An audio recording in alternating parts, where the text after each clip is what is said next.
Welcome to a special edition of That Pop Podcast 305. I'm one of your hosts, Papa Keith from 103.5 The Beat and Just Vote, period, which of course is an amazing initiative that really worked. It really worked, and we'll get into that later. My amazing co-host, Janae Tate.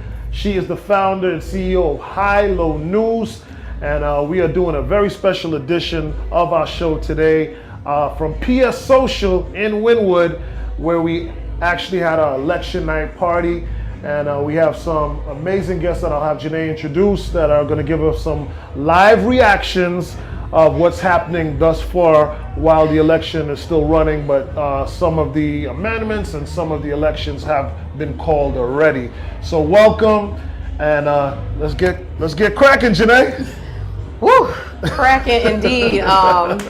So as y'all know, we're here live election night, so emotions and things are going, but we wanted to get a reaction from people from the community, especially our leaders, and so we are so happy to have a special guest, Councilman Robert Stevens, Councilwoman Katrina Wilson, and of course Jasmine Rogers, who with Just Vote Period and Folding Chair Consulting, and so they are people who have their pulse on the community, so who better than to have this conversation with? So thank you guys for joining us tonight.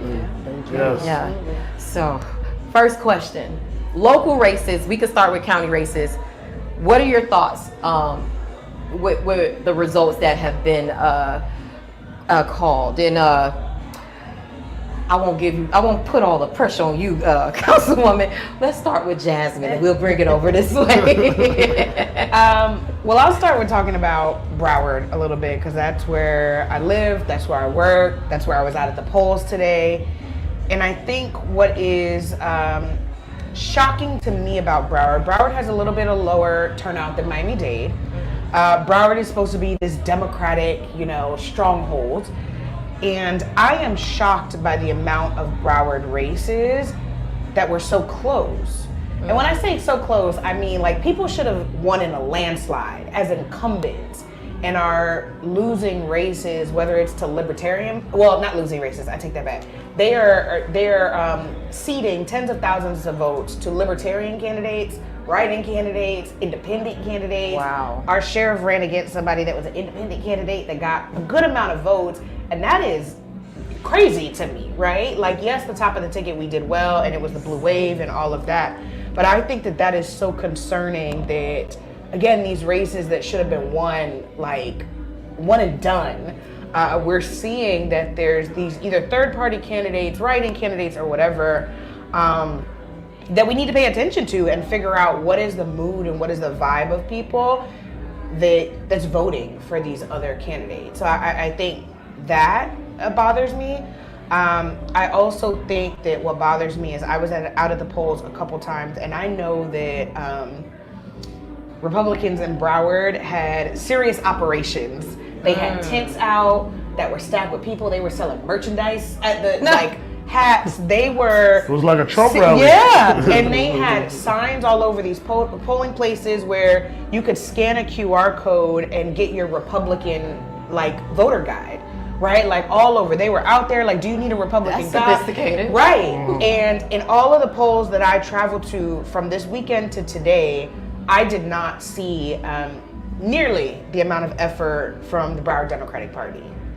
So it's like, I don't know if it's like a lack of resources, a lack of energy, if it's taking it for granted that we're supposed to be this Democratic stronghold, but it's like, where were we? Like, where was the noise, right? Like, where was the noise to say, even if we know we're blue, like, we're still showing up. There's still work to be done, right? Like, there's still people we need to recruit. There's races down ballot that we need to worry about. Like, where was the noise around all of that? So I got a lot of questions about, Martin Luther King said, where do we go from here? Chaos or community?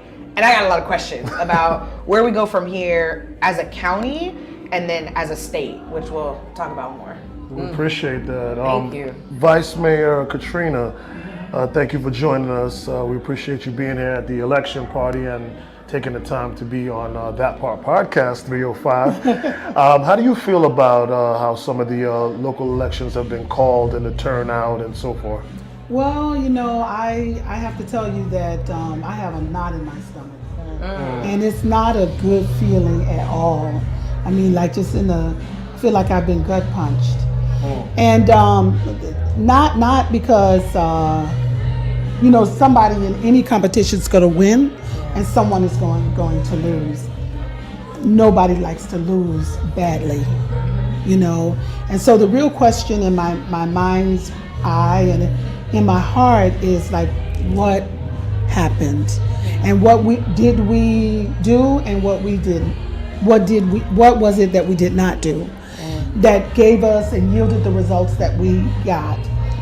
And I am a person that I voted both Republican and Democrat, and so I have some Republican folks that I would vote for and some Democratic folks that I would vote for. But I will tell you that the extreme polarizing sides that actually won in some of the races frightens me from the standpoint of their positions and what they have embraced as their value system, and how those values are going to inform their votes, and how their votes are going to inform my lifestyle and the future of my generations, of my family and things of that nature. And one of the things that I have learned about laws and ordinances, it takes a long time to turn them over. We just don't change them overnight, which means that this could be 50, 60, 70 years that we are stuck in on a road that we can't get off. Wow. And what's unfortunate about it is that sometimes we're on a road for more than that. It could be a century where we just can't turn back from it. And so when I'm looking at this, I'm afraid of where we're headed and how rapidly we're heading there. And I don't know what the consequences to our lives are going to be like. And unfortunately, there are things that are informing people under the same roof other than the people under the roof. There are things going on in your home, you don't even know what it is, and you didn't inform it. You know nothing about it, but people are moving in the same space and they are strangers. They don't share, they are not talking, they're not cracking open things and saying, hey, let's take a look at it this way or that way. I was telling someone earlier, I saw a robot on television, and the robot was a female, and she was saying something, and she says, I think, and I said, who are you to think? And so I think that a lot of times the inhumane part of this, we are so accustomed to it that it has become an extension of ourselves, but it's not human. But it is telling us what to think and how to think and what to do, and maybe some of that is how we got here. So I just, like I said, I have a knot in the pit of my stomach, and it's almost like I don't know what to expect. Thank you so much, Vice Mayor. Councilman Stevens, we were, just pre-gaming and talking before. Can you speak to some of the, the county races and your reaction to those? And even to, there was a race in Miami Gardens as well. So I would like to know, like, your immediate reaction when you see the results, city and county-wide. For sure. Well, for Miami Gardens, I'm rejoicing. One thing I can say about the Miami Gardens community is that we're an educated community, and they tend to we tend to get it right just about every time. So I'm extremely happy for the re-election of my colleague, Councilwoman Linda Julian, who had a fight on her hands, who dealt with a lot during this past election, and to see that she's standing strong after the results were were reported rather, it does my heart well. As it relates to Miami-Dade County, to be honest, I'm tired. I am tired, but I have hope. I am tired that we have, and unlike my colleague, Vice Mayor Wilson, I didn't vote in the mix. I voted straight Democrat. I did too. I said I have voted. Oh, okay. Republican. I thought you said. I want to be clear about what I said.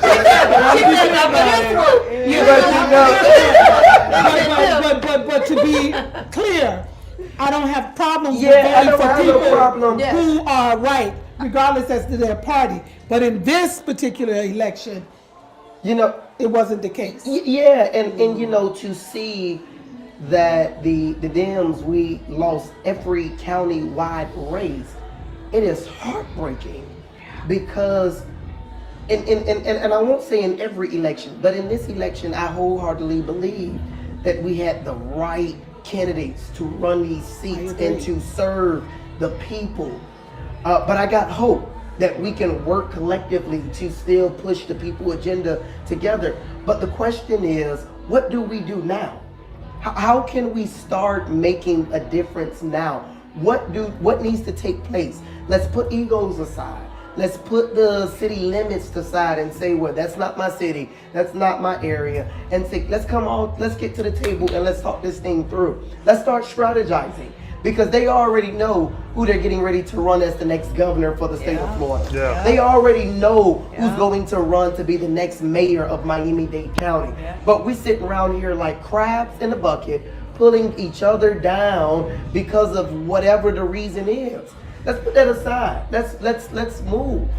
You brought such a good point because it's true. You know, one of the things, and I've been on the record, that I like about the Republicans is they move as a unit. Yeah. You know, they move organized where, like you're saying, crabs in a barrel, and it seems like the Dems move based on what's going to benefit and this and that and the other. You know, and not to poke, because, you know, it's easy for me to say it now, but to me, it's a fact. Just even watching what was happening with the Democratic Party here in South Florida. Yeah. In my 8 years of being woke and being involved with this, this election was the worst I've seen the Democrats. It was the worst. And I don't want to point the finger. I feel tempted to point the finger at one or two people. I'm a point. So wait till you hear my follow-up question.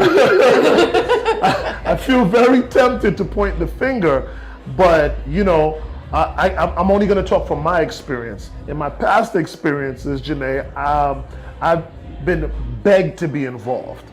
And I was so gullible, and at the time I was doing everything, and I was all over the place. This year I was begging to help. Yeah. I was out there doing my own thing. Like all the stuff you've seen Just Vote Period doing is me and the team. We was just doing it and figuring it out with zero assistance.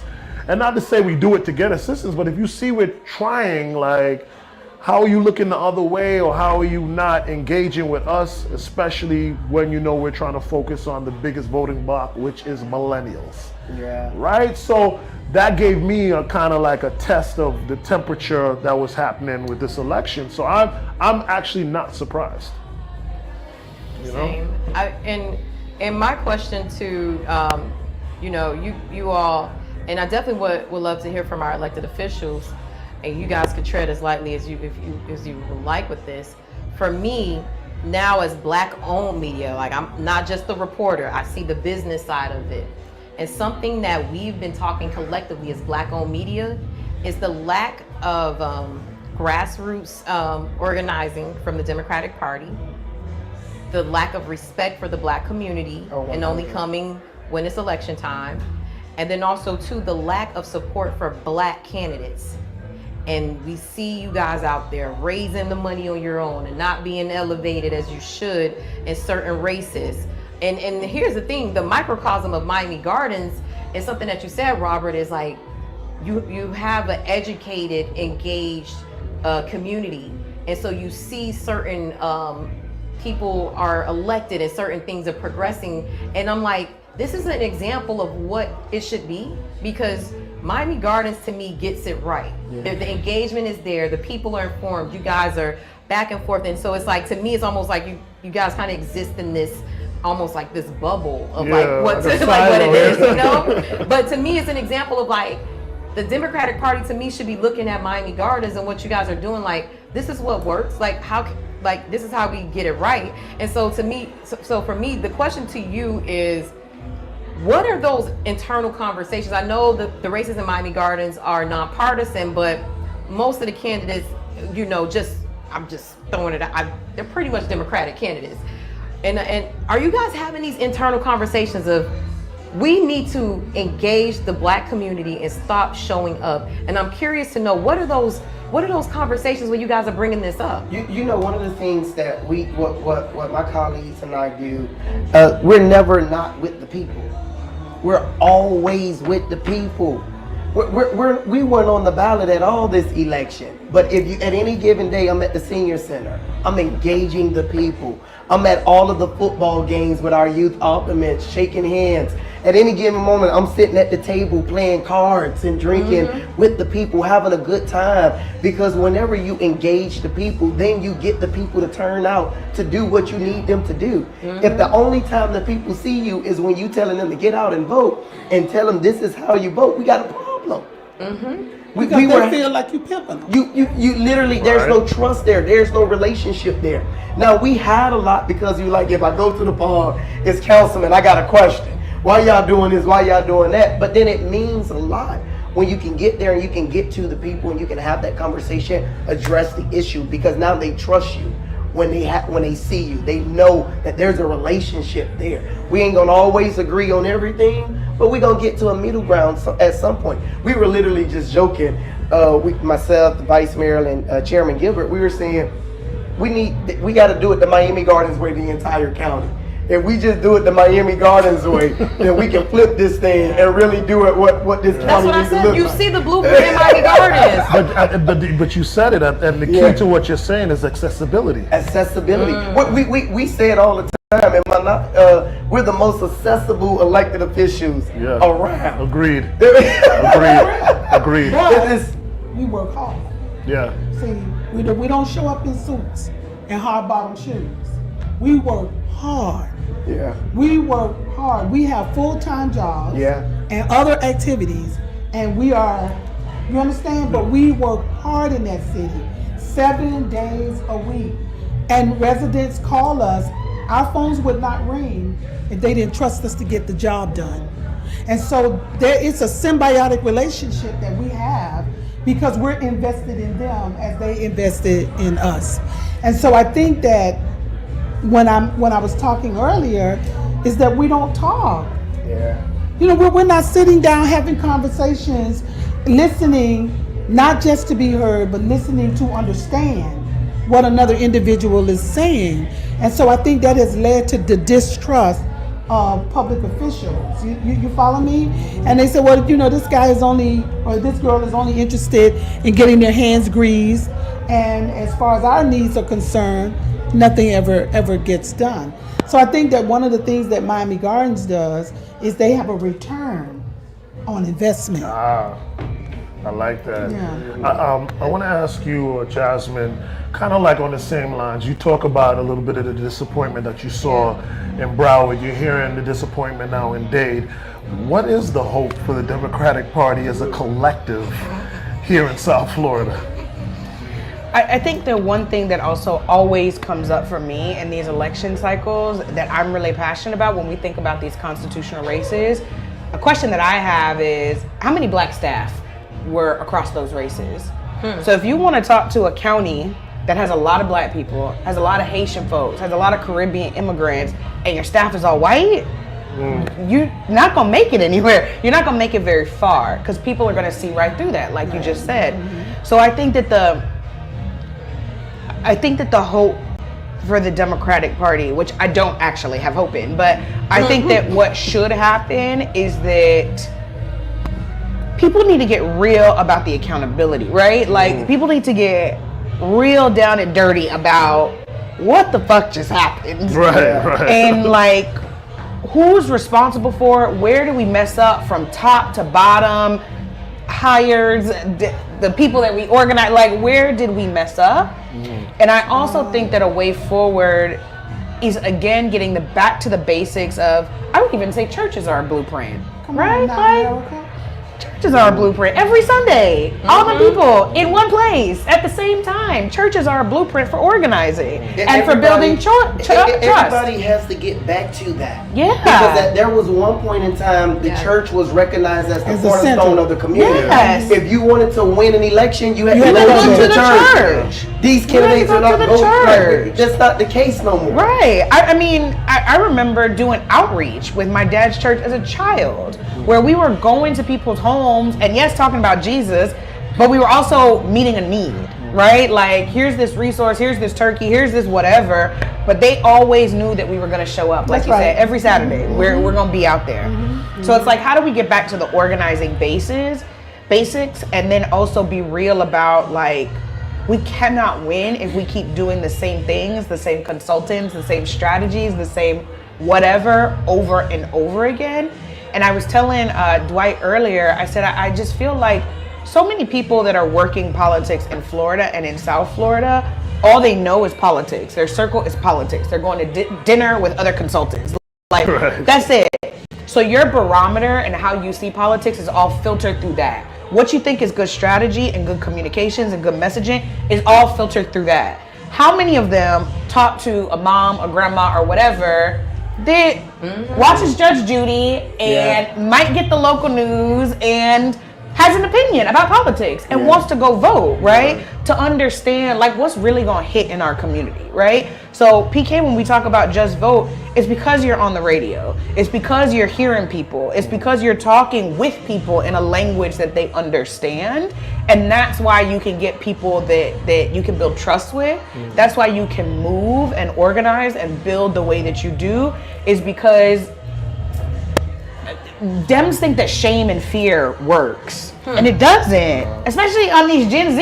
Nope. They don't have anything to lose, and they don't have anything to lose, right? I can't buy a house. I can't afford nothing. You're taking everything away from. We have nothing to lose, so you got to come better than that. Right. You got to come better with shame than with shame and fear. And somebody died for me to get this right to vote. Right. Gen Z is like, I really didn't ask to be here. Like, I'm doing the best I can with what I got. But I just think this is a Katrina-ism. Right? That means that it don't have nothing to do with it. That's what I think. I just think that we got to get to know ourselves. We've changed as a people. Since the civil rights movement, our whole demographics, our economic situation, how we live, where we live. We talk often about growing up in Liberty City. And I grew up in some of the same parts that he grew up in. And what we did, like I told him, I said, you know what, my mama we would get up and she'd say, go outside. And we would play all day and didn't come to get no food. Now when we climbed the coconut trees and the mangoes and we ate off the land back then and played kickball. I say all of the good quarterbacks come out the city because they played until dark when the lights came on. So they know how to throw the ball in the street. So what I'm saying is, where is that now? See, our community is different than what it used to be. Our experiences are different. Our economics are different. So how do we come together as a community when we don't have common experiences anymore? When we come from communities where we drive up in our yards and we go straight to the door, and the kids are not outside anymore. When Miss Johnny Mae is not gonna watch me while my mom gets home. What's our community like, and why is it different? And how do we make it different? Because the truth of the matter is, watch this here. You got these Johnny and them, they live next door to me. Well, they go to Alabama. And they don't marry women that look like you and I no more. And so they have kids from women that have raised them up and they look like us, but they don't have that same cultural background. And so what I'm saying to you, we're not having conversations about that. So when people look at us, they're selling us something that is no longer us.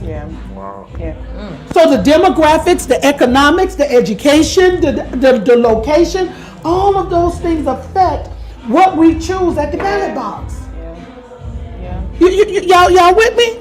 I mean, and until we really analyze that and see how that plays out in the real world, then we might understand why black men vote for Trump. Preach. and black women. Come along with black women are out here. And we're not really looking at how we've evolved since segregation.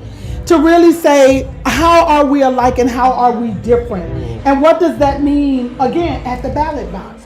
What does that mean when we look at communities, how we save our money, what we invest in, what are our value systems? We're not going to the same churches anymore. Yeah, no. We don't think that the Baptists We not go going about to church. period. Right. Like, right, let's be right. clear. Yeah. Social media, everybody watching TV on Oh, church yeah. online. Right. They're watching online, or they're going back and they're going to brunch and going back and watching. Yeah. What happens is we're not having conversation. Tough ones. We're not having tough conversations where we're sitting down saying, all right, y'all, this is an issue.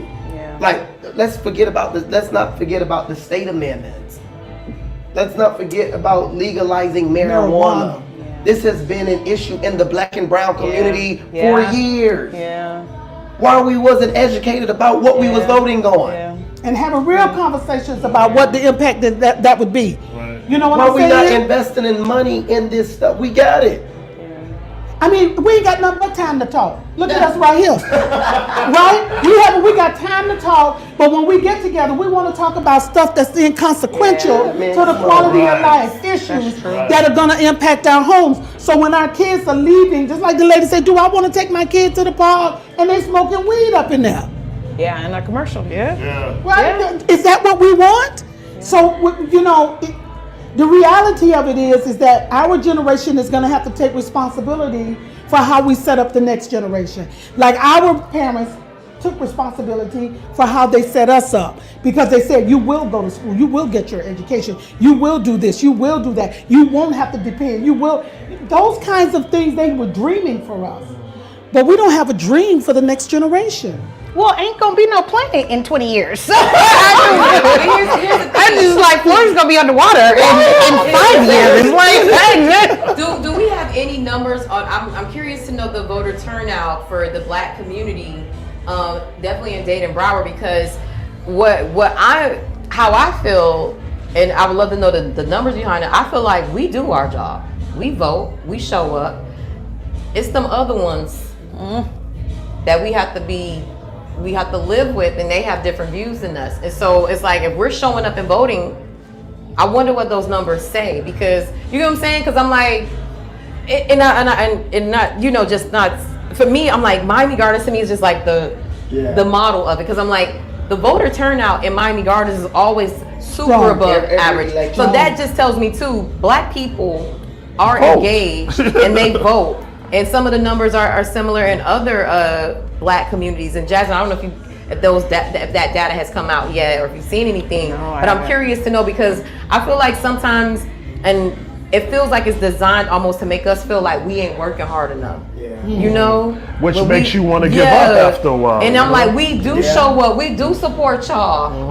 Here's the thing: take it off of us, Democrats. Go talk to your white cousin at the farm and these.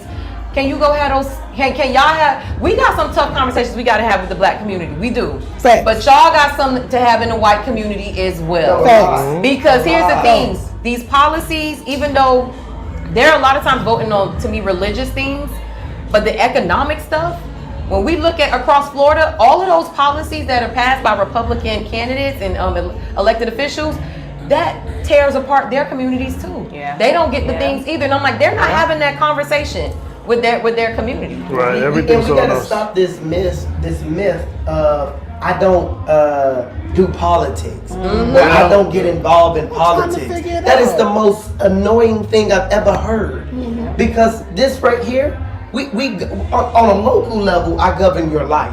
I can change your entire lifestyle in a matter of 24 to 48 hours. We've done All it. I gotta do is write an ordinance, And it's my done. colleagues vote on it, and I get a majority vote, and it goes in effect the next day. That part. yeah. So stop this whole thing, because I'm not getting involved in politics.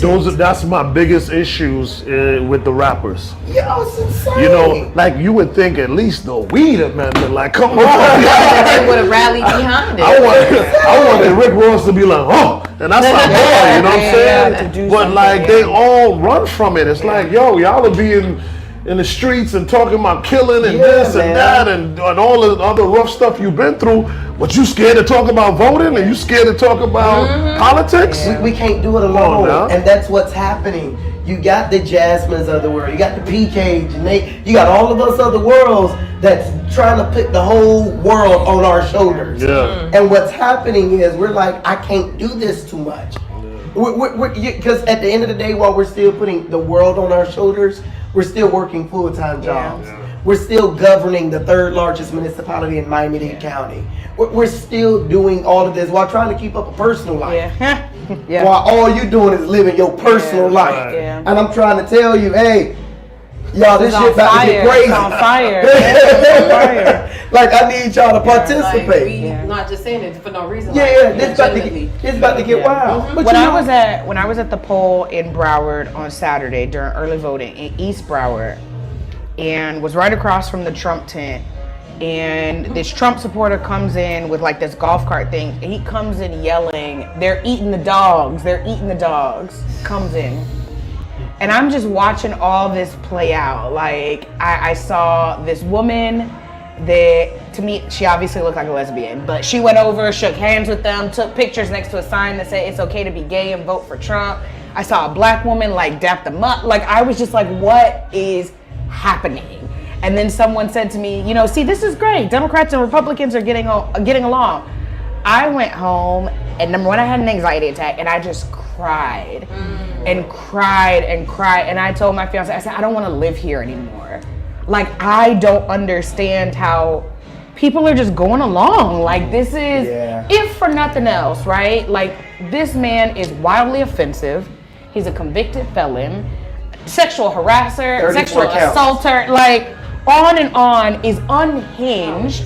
Was talking about staff at one of the venues the other day, repeatedly calling them stupid, like, on a mic, right? Like, I don't understand, like, how we are watching him try to win again. Yeah. Like, I just don't, I'm like, I How don't is he want to even live. allowed to even walk? Like, I don't want to live here anymore, right? Like, this place and in this county where half of people, or almost half of people in Broward are like, sure, that's our guy, right? And we're supposed to just function in society.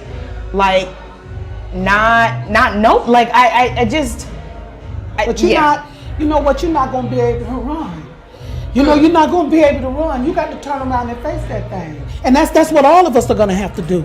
We're going to have to turn around and face it. I tell this story about my granddaddy. My granddaddy, when I became a teacher, he thought that I was supposed to know everything. He would say to me, well, but you're a school teacher. And I said, Granddaddy, that don't mean I know everything. I tell this story all the time. But what I began to realize is that a man that was raised in rural Georgia thought that because you were educated, you had the skill set to be able to solve or find out anything you needed to know. And so you telling me that you didn't know or you don't know is not acceptable. And what I'm saying to you is, these people in Juneteenth, they said we're not going nowhere. Once they found out that they had been freed, they said we're going to stay and we're going to start putting bricks on the ground. And we're going to start building up. And we're going to start, they decided for themselves that with their freedom to stay right there was more important than to leave. So I think that what we have to do with all of the resources that we have at our disposal, figure it out. Because we're school teachers. We're educated.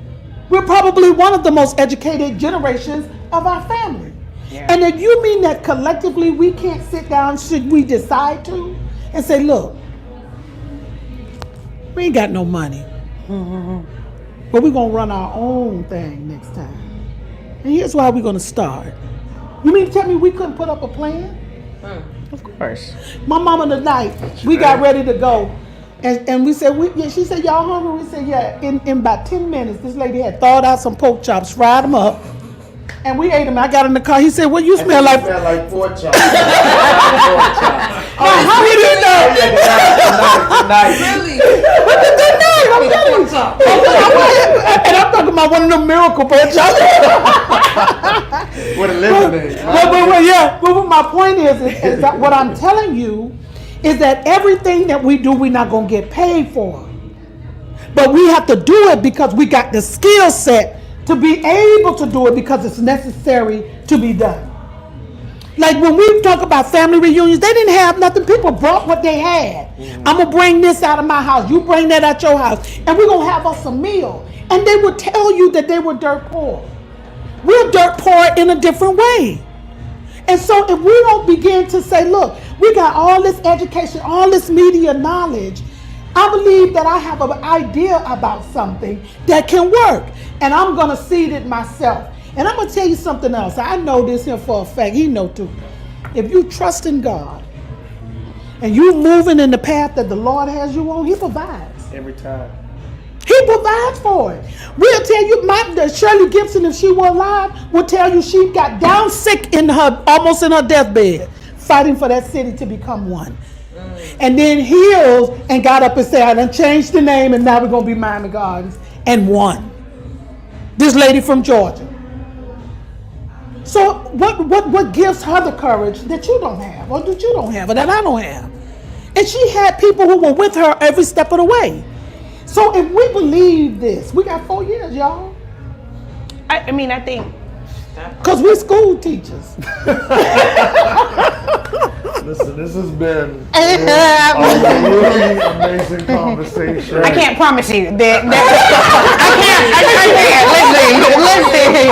I go to therapy religiously. I cannot promise you that Florida will be home forever if we can't get right. I understand. I'm not gonna go crazy. We're gonna be filing for our passport. And I think it's also because what you mentioned about the family reunion is because there is an agreement around community, right? Like it is not one person saying we must all get together and everybody saying whatever, I don't want to do. It is everybody coming together and saying I got the plan, I got a piece of it, I got a piece of it, I got a piece of it. I'll cook. Right? Like I'm down for community, right? Like let's build community. Let's build that community together, because beyond that, it's just like at what point is it that like your mental health, your physical health, like all of that, especially when we know that it doesn't have to be like this as a state and as a country, right? So many other the United States is the only rich country that kills women in childbirth the way that it does. You expect me to stay here for that? To potentially die? Like, no. There's so many other things that people are talking about, gun violence, and they're like, all these other countries that have guns all over the place and don't kill people the way that y'all do. So it's like, how do we also send that message home that's like, we don't have to live like this so we could build something different. Yeah. We know that there's a model, whether it's Miami Gardens or Norway, right? Where we don't have to live like, we should demand and require more from our elected officials, because why we don't have health care? Wait. How about more from ourselves? See, how about more just from ourselves? I need to give more to this. I need to give more time to this. How much time am I spending on my cell phone on YouTube versus how much time I'm giving to this?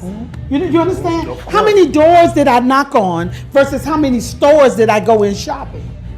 How many hours did I spend in Sawgrass versus the number of hours that I spent on the road knocking on the door saying, hey, did you vote?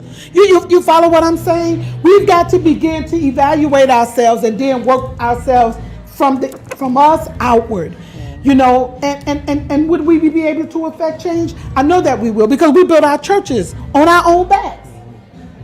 On our own backs. I'll say this. This has been a really great conversation, and listening to all of you amazing people, and you are all amazing, and we thank you so much for taking the time to do this in the midst of our election party. We are back here in the war room.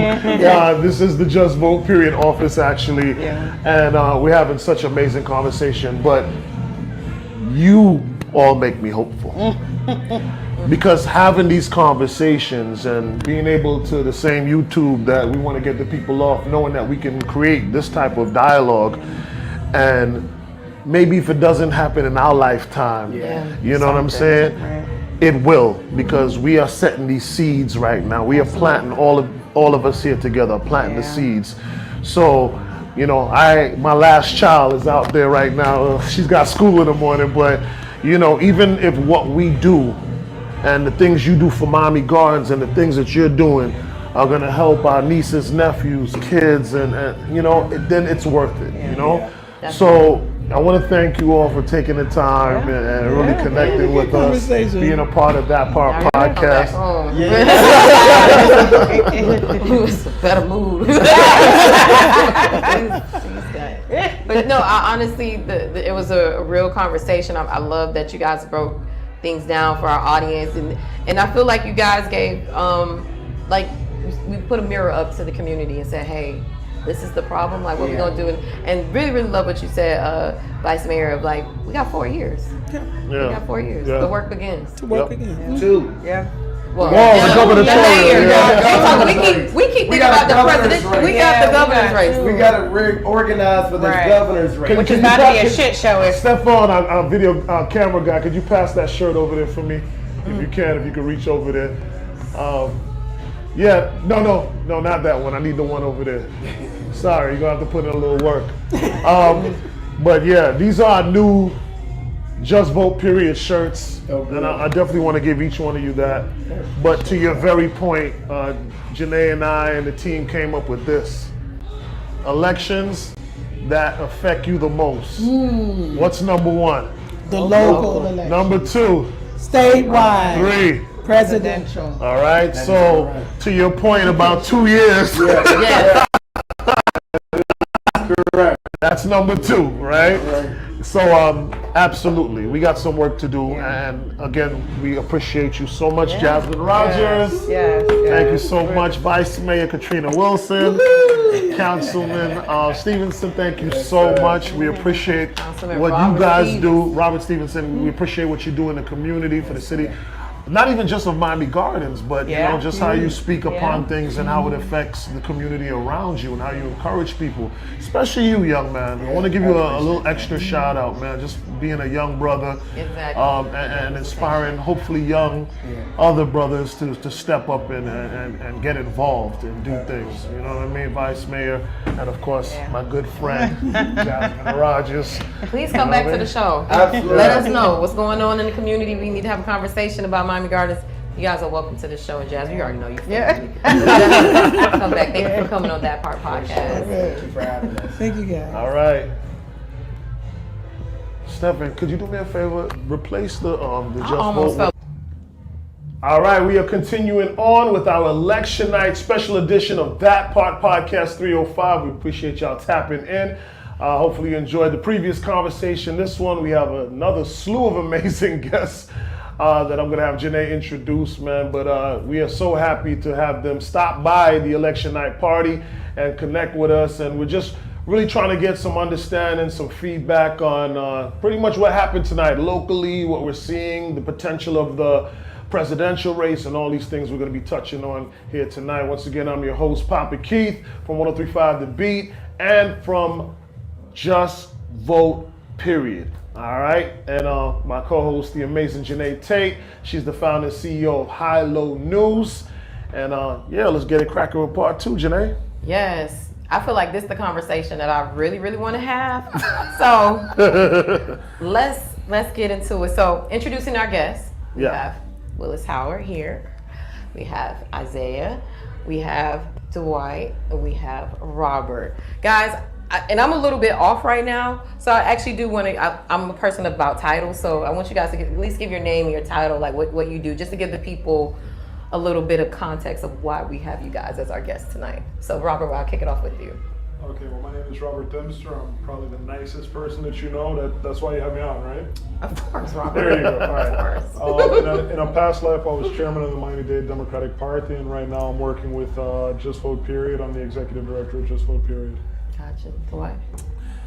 Hey everybody, Dwight Bullard. I'm former Florida State Senator on the board of Just Vote Period, and serve as the senior political advisor for Florida Rising. Gotcha.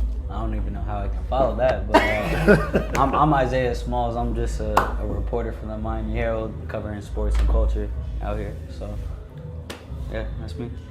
I'm Willis Howard, political consultant. I've been doing politics for almost 24 years, running campaigns, former chief of staff in City of North Miami Beach, and also former chief of staff in Capitol Hill for a congressperson.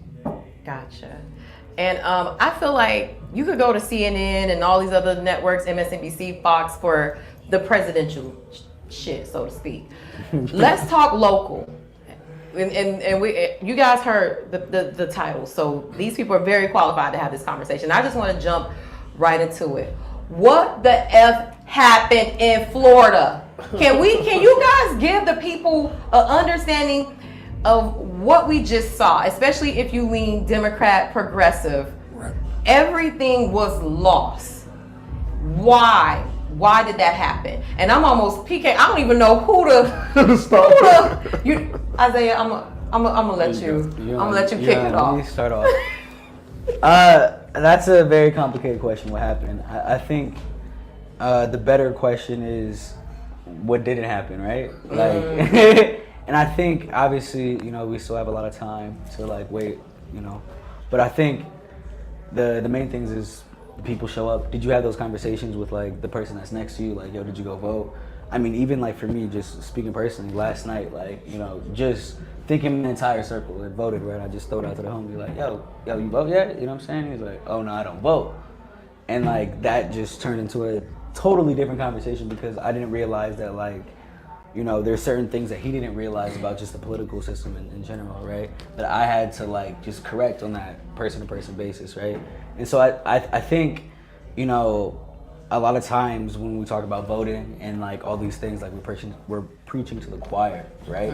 We're talking to people that are already gonna vote, right? That already have those plans, right? And I think the bigger question is why can't we talk? How do we talk to the people that aren't gonna vote and feel left out from the entire political system? Because part of a project that I worked on with the Miami Herald a couple years back was how Trump literally targeted non-voters via Facebook, via all these different social media sites in order to get them just to stay home, right? And so we knocked on those doors, we walked throughout those communities and tried to figure out okay, did that work, blah, blah, blah. And so I think, when you think about just voting in period, there's a lot of people that just feel left out from this political system. And I think we need to try to meet them where they are, address that. And I feel like this is a conversation that we've had countless times, right? But I think that's the thing that I just want to be emphasized, right? Because even that friend that I got to convince to vote, it just wasn't, it didn't connect. Even I had to be okay, leave out the presidential election for a little bit. There's more things locally that are more important, right? You know what I'm saying? Because I think, the president, it's one of those, obviously, people invest a lot into, right? But it's not important. It doesn't really affect your day-to-day life. And trying to get those people to understand about the local elections, I think, is the bigger point. Yeah. So. Anybody want to jump in next? I mean, sure. Complacency. Complacency across the board. There's enough blame to go around, but starting with the kind of normal party infrastructure first, right? To give credit to the Republicans, whether it be Donald Trump or anybody else, they have been registering voters continually. If folks recall back when Obama won the state of Florida back in 2008, 2012, 2008, the Democratic voter advantage statewide was 500,000. By the time it got to 2012, it had dropped to 350,000. No one started to think there's a shrinking margin here, maybe we should do something. By the time you get to where we are right now, Republicans have a 500,000 voter advantage over Democrats in the state of Florida. No, it's 1 million. It's 1 million? It's 1 well, million. There's 1 million. Is it 1 million registered? Yeah. Because I know it's 1 million voter advantage tonight. No, it's 1 million registered. So even worse, right? So this shows you the continuum of registration that one party was doing versus the other, but a lot of it also has to do with a lack of message discipline, in my humble opinion. There's this assumption that because Obama was the president, or because a certain group has, voted a particular way for a lot of time, that people don't notice things. And to Isaiah's point, when communities feel pushed out, left out, when gentrification is rampant, when you're seeing communities get, bulldozed, gentrified, all these things happening over and over and over again, not only are you seeing your voter base leave, your so-called voter base leave, but then you're also seeing people being like completely disenfranchised. Because it's like, who's protecting me? The affordability's out of control, all these things. So all those questions, and there was like a failure to answer. I'll shut about this, but I remember going to a White House discussion with black folks, right?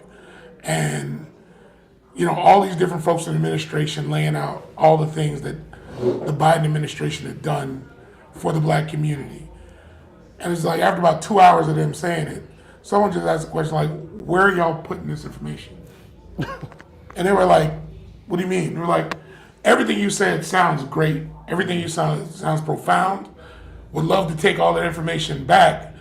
The question is, we're now in calendar year 2024, and nobody has said what you're saying to the people you said it needs to be said to. So fast forward, here we are. Misinformation has been rampant on the other side, right?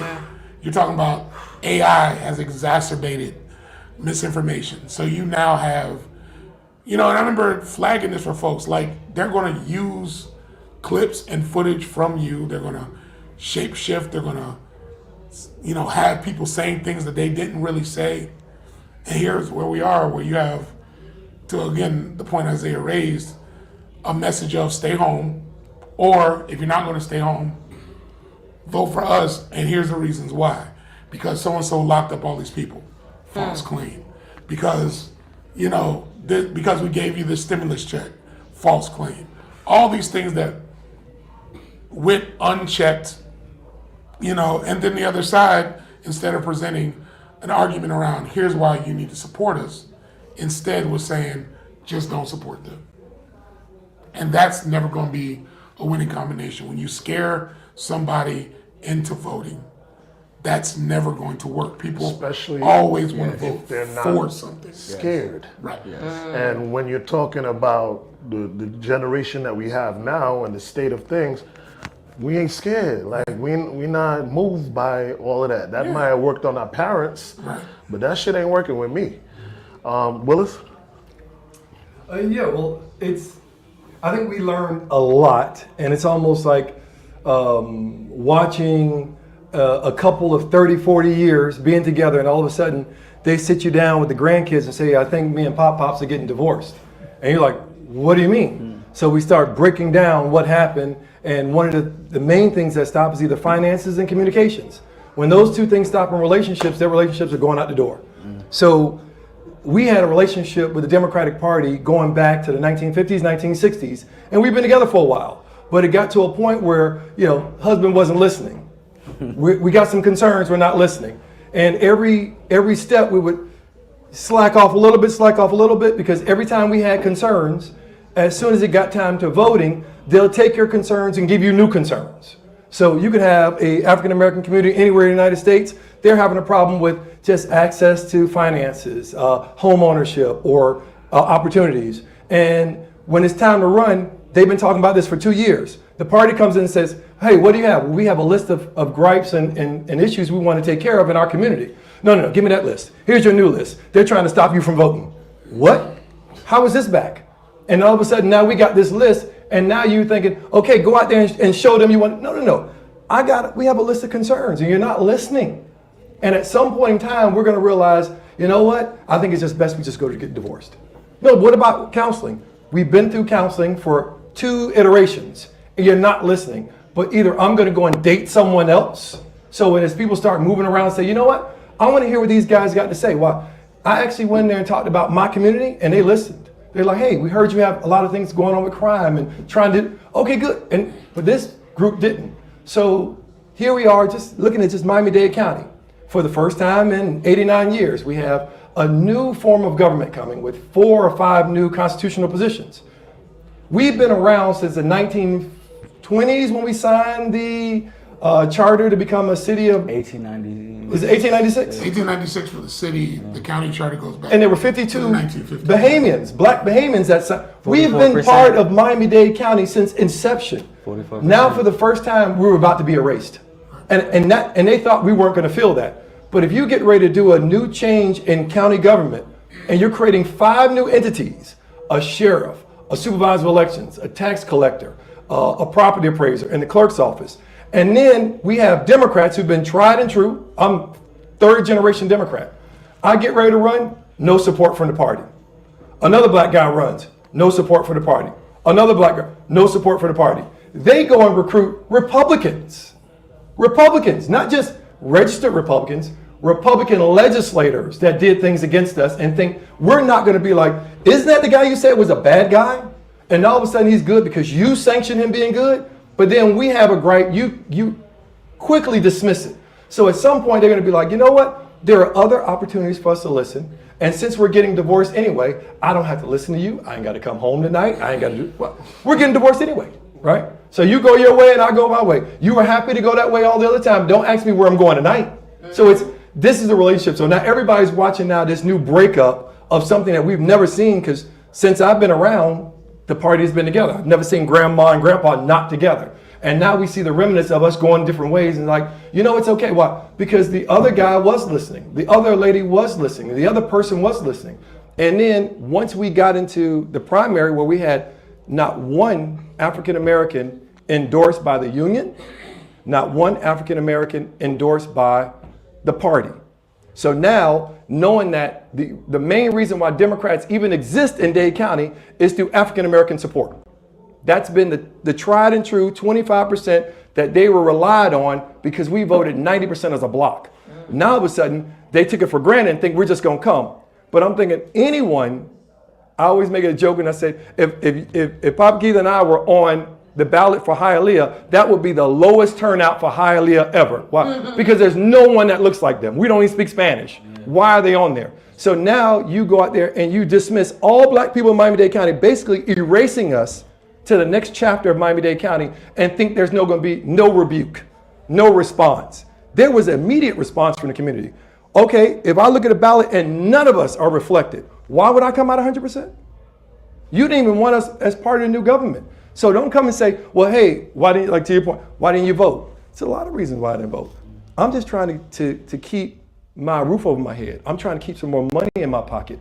I just want to be safe. And they don't want to talk about that. They come back and telling me, we got to make sure you have the right to vote. No one's tried to ratify the Constitution of the United States and ratify the 14th, 15th, and 16th Amendment. That's what it takes to get you out of voting. It's not just, it's never happened before. But just doing those type of scare tactics didn't work. And then once the scare tactics didn't work, they didn't have a backup plan. It's like scaring always works. You guys aren't scared? And it's like, we're not scared. And they had no backup plan, and the train just pulled into the station with no backup plan.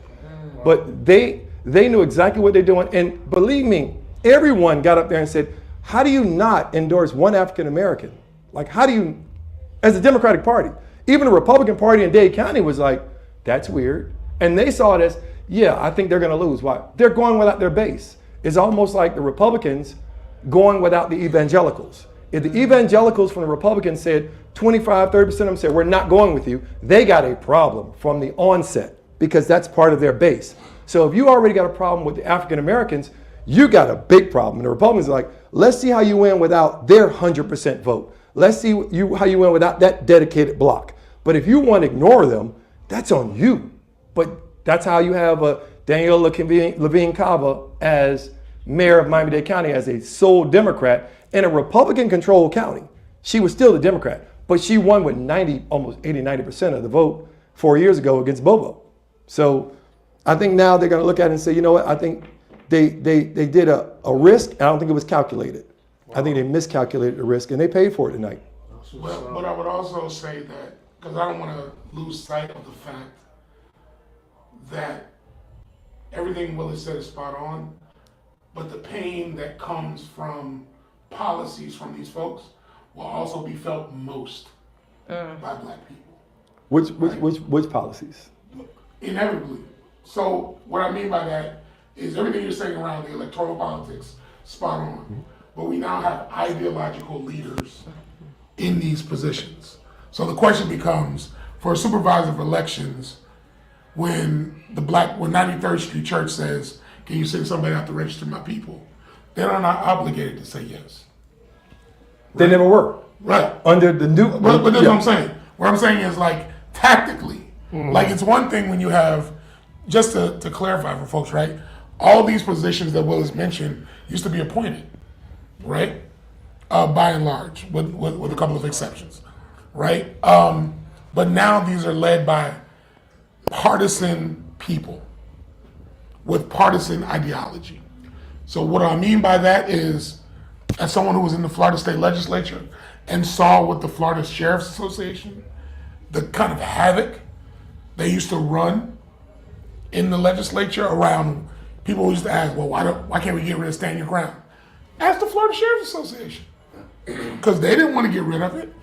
Even though it impacts their job, they stood right there and said, Second Amendment, we're down for it too.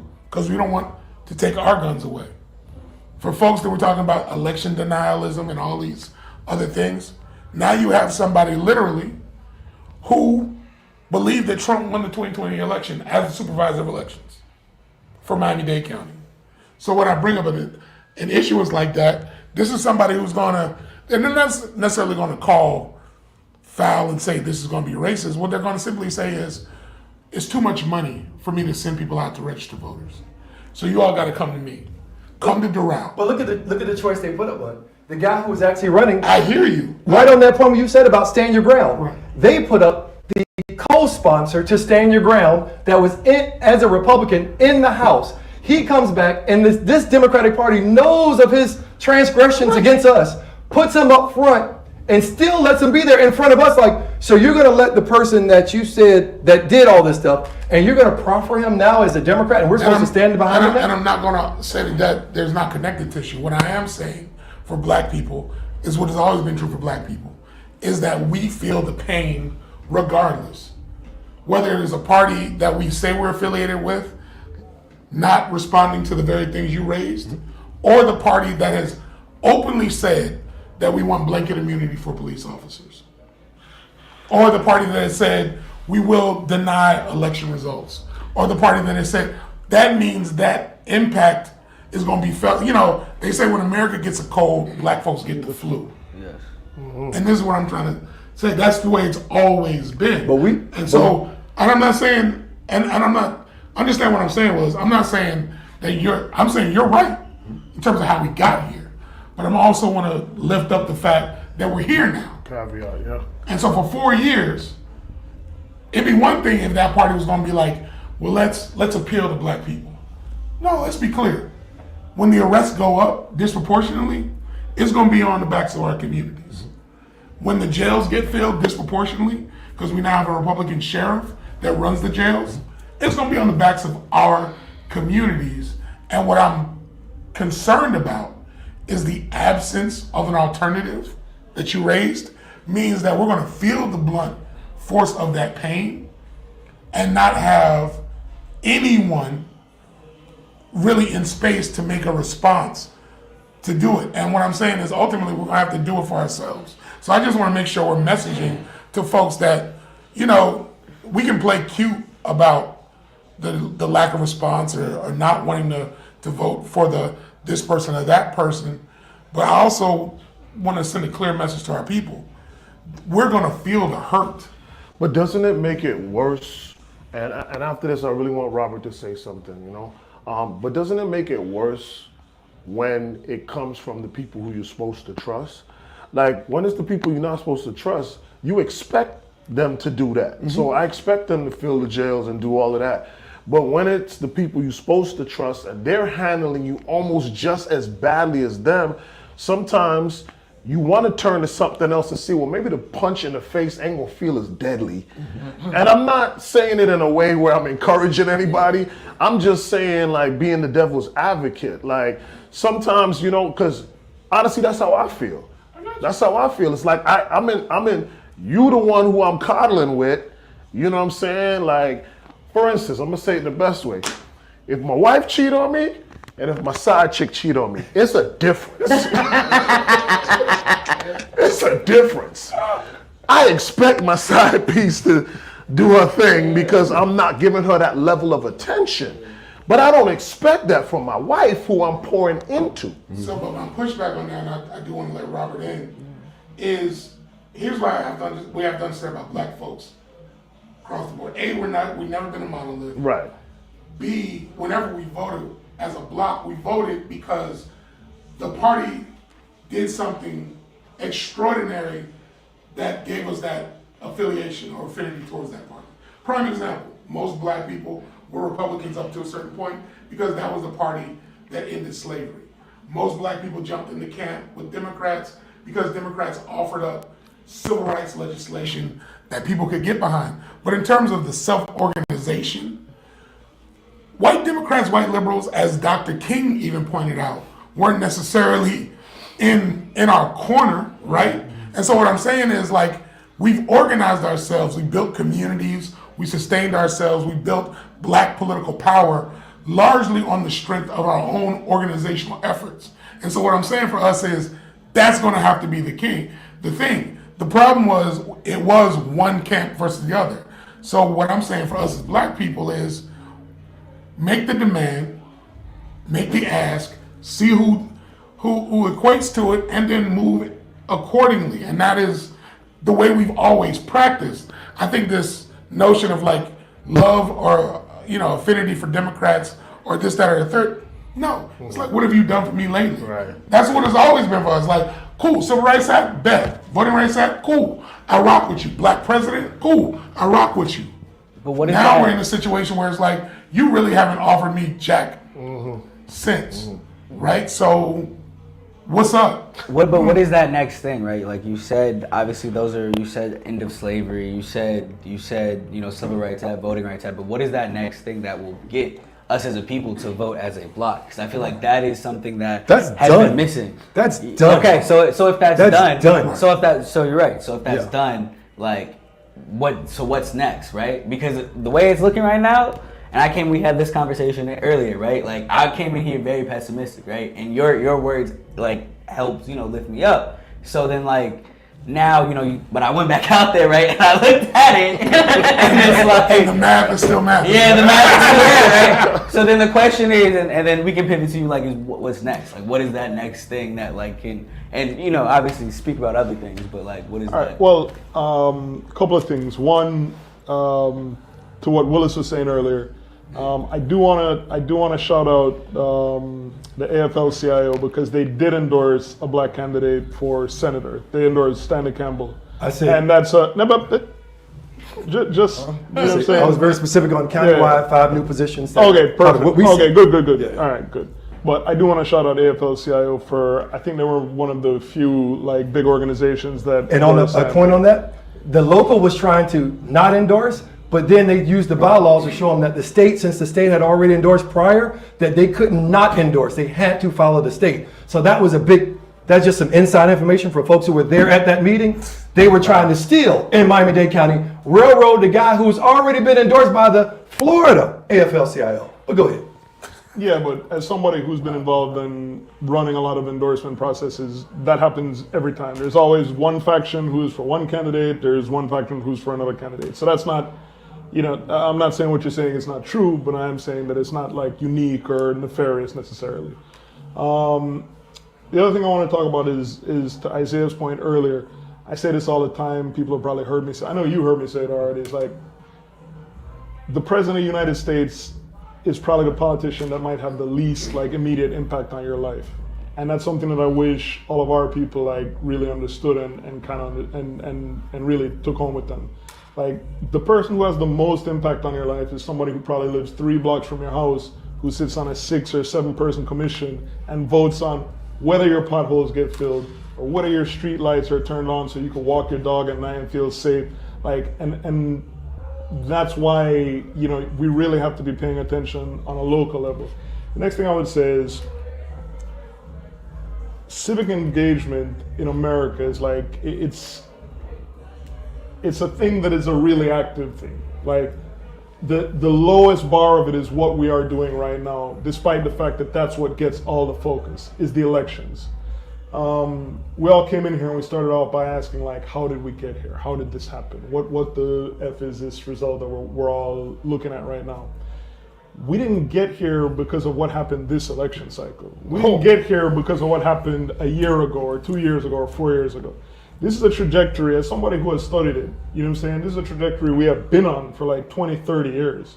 Like when you talk about why the abortion, you know, why the Amendment 4 didn't pass, right?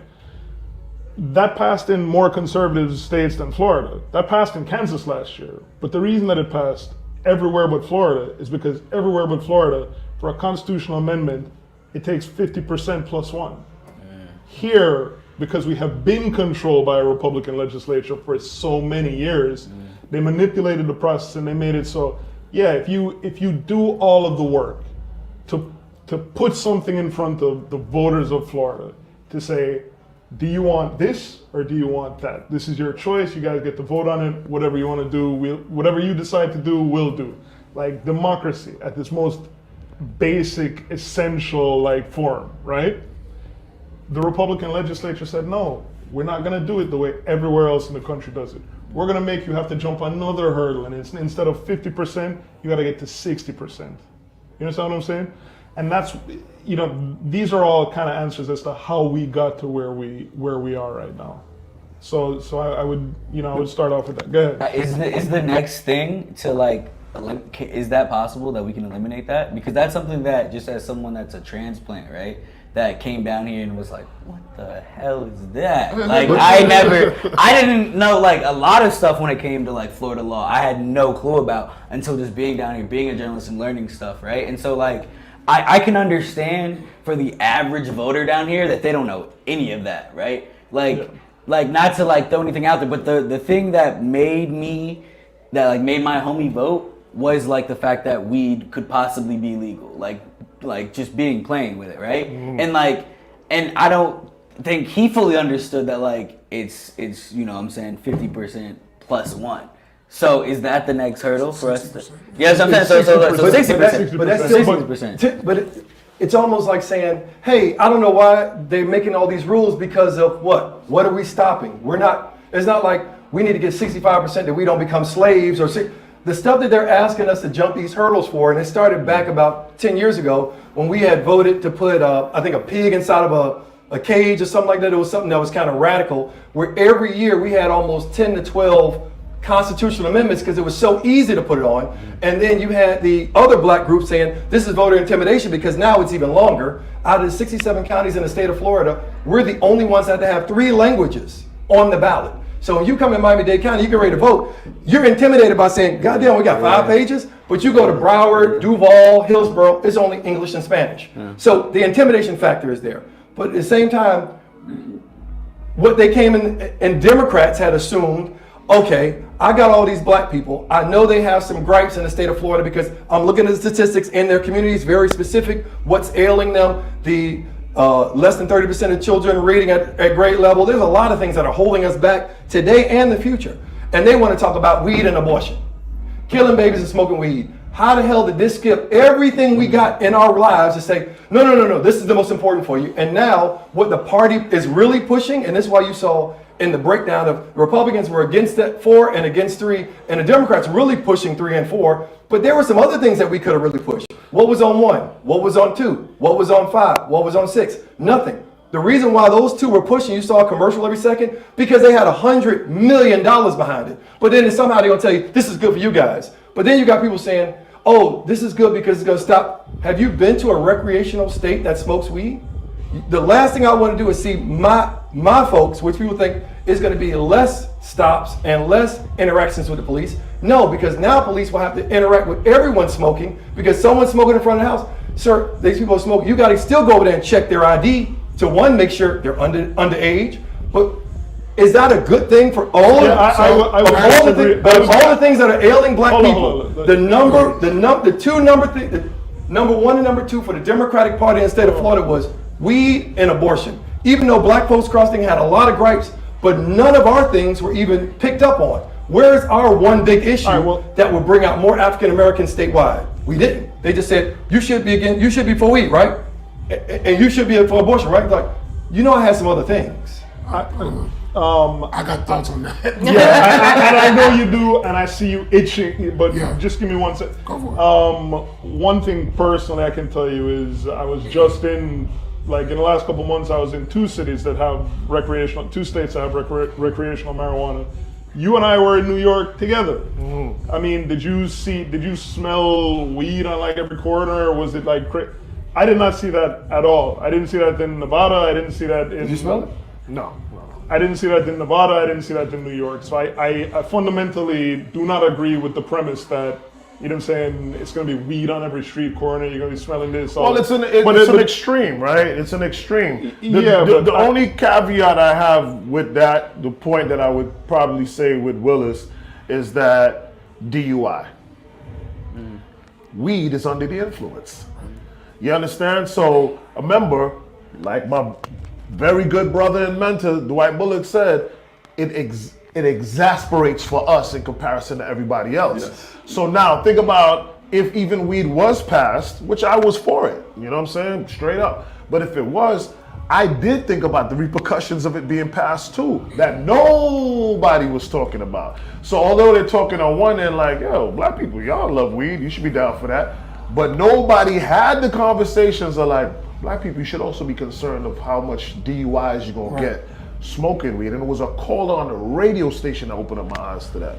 So I gotta push back hard, right? The reason I say that is because Republicans, if we're gonna make this a Democrat versus Republican, which I don't want to do, but we're gonna say this: Republicans passed one of the most aggressive abortion laws in the fucking country here in the state of Florida.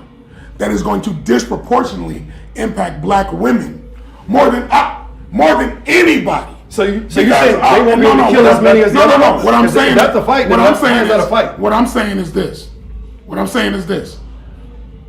Irrespective of what black folks should be fighting for, which I don't disagree with you, there are a multitude of issues that we should be championing and moving, up. But I don't want to let the fucking Republicans who've been in control of the state legislature for the last 30 years off the hook for driving up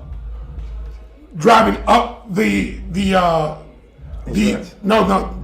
information gap and knowledge gap in our schools, for pushing an agenda of privatization, for pushing an agenda of pushing us out of our neighborhoods. These are the folks, let's be clear, Jeb Bush policies, economic policies got us fucked up. Charlie Crist, when he was Republican, policies got us jacked up. Rick Scott policies, when he was governor, got us jacked up. And we can go down the list of those things. Now, I'm not saying that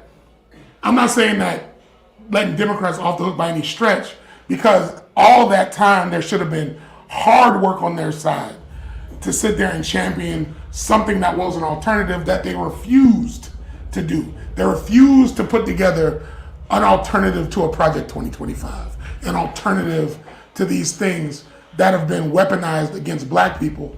But let's be clear. The reason that abortion was I think, a necessary thing that is going to ultimately harm black people disproportionately is because we've seen it play out in Georgia, Amber Thurman. We've seen it play out in Texas, the 2 sisters who literally just died on the slab trying to get abortion care in Texas, because both of those states have equally aggressive abortion laws on the books. So now that we have this permanent 6-week ban in Florida law, what we're about to see is an uptick of black women harmed and in danger. And the question then becomes, well, what do we do then? Because we get on this kind of like moral high horse sometimes, and I love our good black church folks, but we're gonna sit there and be like, well, we're gonna save the babies, but you're gonna kill the women. And who's gonna answer for that? Because that's the thing that's gonna piss me off. Is tomorrow when that sister who's 7 weeks goes into sepsis, who's gonna be there to save her? Because tomorrow that could happen. Because there's a sister out there right now that is 6 weeks pregnant, doesn't know she's 6 weeks pregnant. When she finds out in the 8th week and finds out that she can't do anything and that she had to go to North Carolina or Virginia or New York to try and get some care, we got a problem. Here's what I would lift up. Most of the black people in the country live in the South. live in states that have the most egregious and aggressive abortion laws on the books. So abortion care is black people, is health care, is important. We have to lift up the expansion of health care across the board because we've been disproportionately impacted by the failure to expand Medicaid, the failure to expand health care access, the lack of universal health care. If we want to talk about the educational standards, let's talk about that too. But what I'm saying is we can't let these Republican-controlled legislators off the hook in states like Mississippi, Louisiana, Alabama, Florida, Tennessee, that all have over 20% black populations, that these white folks who aren't wearing Klan hoods now and decided to wear neckties and suits are now passing policies that are screwing us over. But what do we do at home? It's like going to court and you got a terrible defense attorney. You might have a good story, but if your defense attorney is mediocre, you're gonna go to jail. So here we are getting a chance to sit down here and put these things forward. But let me give you a prime example of Miami-Dade County. When we had, and here we have a different thing because we have Republicans, we have Cubans in Miami, which are really just for us. They're indigenous to us. They're really not all over the country but in Miami, we deal with them. And I remember when Cubans started coming over here in the 70s and 80s, all of a sudden, I don't know if you remember because your mom and dad were around, there was one black county commissioner. All the rest of them were Anglos. And they were at large. Once Cubans started coming over, getting one seat, getting another seat, they were the ones, once we got enough seats, hey, we need to vote and give us 2 black commissioners. That came from the Cuban folks. The white folks were like, no, we're doing at large. So now we've gone through these iterations dealing with these folks, and we kind of see that these folks are kind of like, they're kind of with us. Why? Because they weren't able to vote when they were there. But not 100%. The Cubans? Wait a minute. Yeah. Show me the data on that. I want to show you the data that Cubans don't work with black people, or you think Cubans are all against blacks? I'm not saying all. I'm Okay, not saying they gotta be not all, but What I'm saying, but let's not act like they don't. Well, no. They don't support white supremacy. It ain't about acting. It ain't about acting. If I don't say it, then I didn't imply it. I'm not saying that. Okay. I'm saying that there's a group that's been working with us, and I'm just going through facts. When they got there, more of them got there, they started voting on more, and we got more. Now that we got more, and then we go and we change government, we go to a strong mayor government. Strong mayor, first person comes in, he gets a black person up there. Second mayor comes in, he's Republican. He gives a black person assistant county manager with almost $3-4 billion in his portfolio, actually looking over departments. This is the bad Cuban Republican we're all supposed to be scared of. But then here comes the liberal Democrat, comes in, strong mayor, no assistant county manager black. Nobody with a portfolio like that. No one upstairs that high enough that, and no one says anything. It's like, hold on. You just said a Republican bad, he shouldn't give us one. Now you got Democrat, aren't they supposed to be good? No, they want no black. So you equating it just because you give a black person No. Last time I No. checked, not all skin folks. No. That's not easily dismissed when you're just talking about, I'm just laying out a chronological fact of how it went. Because if it's about him bad, him good. Okay, when him get in, we think him good. But when him don't do good, now we're confused. But the him bad does good, now I'm looking at him like, damn, so the Republican looked out. I thought he was supposed to be the one that put us in slavery. No, but then when you turn around and just look in the last 6 months, AIPAC goes after 2 black congressional members, knocks them out. No response from the Democrats. No response from our side. I thought y'all were on our side. I thought you said the Republicans take out black people. Now it's not Republicans, it's the other guy. Now we're confused, like, hold on. Everything you said is supposed to happen with this guy is happening with these guys. Those guys are not excluding us. The Democrats excluded us. Those guys said they're supposed to have our back.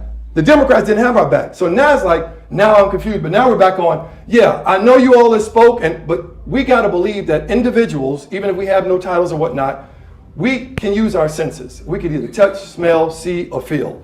If we lived through Donald Trump 2016 to 2020. I've been black all my life. I've never been anything else. I lived in Liberty City all my life, graduated Carroll City. I had a good experience those 4 years in my community with a lot of money moving around, a lot of prosperity, whatever it was.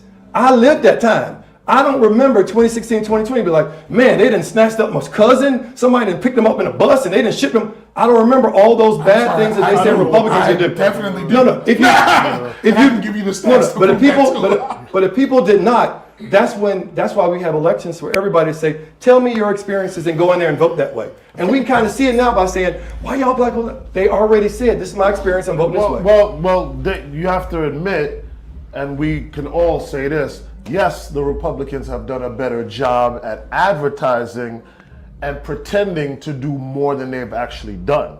In the sense of like, hey, I wrote that stimulus check. Yeah. Where if you're a little bit educated, you'd understand that's not even how the But process with works. the woman thing, at least if you're gonna act like you care. Okay. Now if you don't act like you care, it's like she coming back. No. But if you act like you care, you can kind of roll on for a couple of months. But at least you gotta act like you court us. Well, that's where they Act like you care. But Yeah, I couldn't disagree with that more strongly. I Why? could not disagree with that more strongly. I don't even know where to start. Well, the people just spoke. No, I don't know. Millions of people just spoke. So I you're in wanna know disagreement your with thoughts. millions That of. doesn't have anything to do with like what happened from 2016 to 2020. I'm glad that you had a good 4 years, but I know personally a lot of people who had very bad years. I know personally somebody who the first know thousands of bad years. On the month. slab I because know. of- I know. People having bad Somebody years talking about right drinking. now. Hey, People hey, having bad hey, years. hold up. I know personally people who got turned away at the airport during that Muslim ban who had every right to be in America. So you can't tell me none of that shit. Like, There's always gonna be some outliers. I got it. Willis. I'm talking you. about me with a beard, So always getting pulled. So now we're going to the extreme of, now I got to be That's absolute not and an say extreme. every single black person had a good time. I didn't say every single black. I said I did, and I said we have to respect, and we have to respect individuals. If they said it's not that bad, it's not that bad. But what we do now is, hey, it's not that bad. Oh my God, I can't believe you. It's like no, they're okay with saying their opinions. So you're giving context. You're It's giving my context. opinion. I like to have an context to a 4-year period, and what we're doing is pushing back. But black Because folks trust and believe. But I think that There was were folks who but we saw, suffered but we in saw those the 4 big years fight in the too. last couple of months of black folks just trying to have an opinion without being shut down.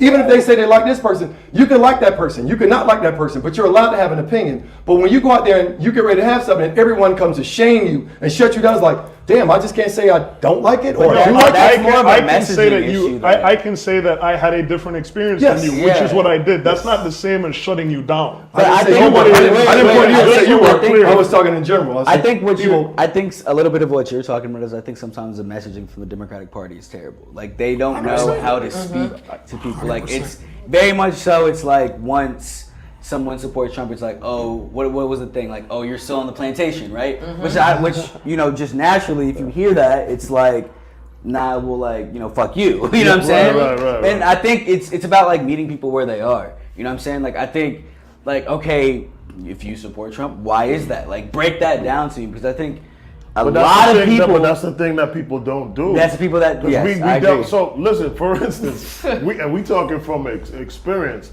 So with Just Vote, we try to keep it very in the middle. You know, I think we've done a great job with that. That part, right? podcast. And that part podcast. But I'm talking about the post that we Oh, did that got, I right? thought you were talking about a Republican interview too. So no. Well, they're all aligned, right? So we posted something with Kamala.